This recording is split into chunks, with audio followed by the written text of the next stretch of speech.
I've spent most of my life moving, sometimes by choice, sometimes because the road simply kept unfolding.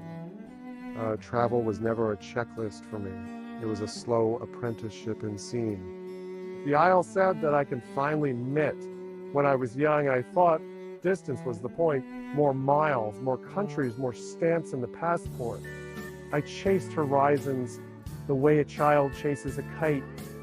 I remember the first time I heard dawn prayers rise over Istanbul, the sound threading through the alleys like a silver cord.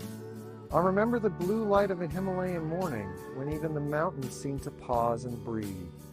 And I remember small moments that no guidebook would list. The old fisherman in Lisbon who showed me how to mend a net, the bus driver in Nairobi who sang softly to the potholes so they'd be kind. Travel, if you let it, teaches humility. It reminds you that your own customs are just one language among thousands. That dinner might be eaten with chopsticks, fingers, or a piece of bread. I've watched rivers the color of jade and deserts, where the stars felt close enough to brush with a fingertip. But the landscapes that changed me most were human faces. The baker in Kyoto. People are the true geography.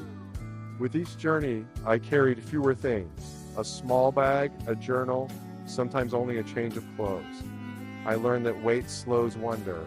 You begin to see more when your hands are light. I was right, and the lighter I traveled, the more I discovered the heaviest baggage was invisible. Assumptions, grudges, the belief that the world owes you explanation. Somewhere along the way, I stopped chasing monuments and started lingering in markets. I sat on stone steps and listened to languages I could not parse, content to let meaning arrive through rhythm and gesture. I found that stories live in the steam of street food and the gossip of taxi queues and the quiet dignity of a farmer measuring the sky for rain. There is a moment, usually around the third week of a journey, when you stop being a visitor and begin to belong, not as a local, never that as a respectful guest who has learned the house rules.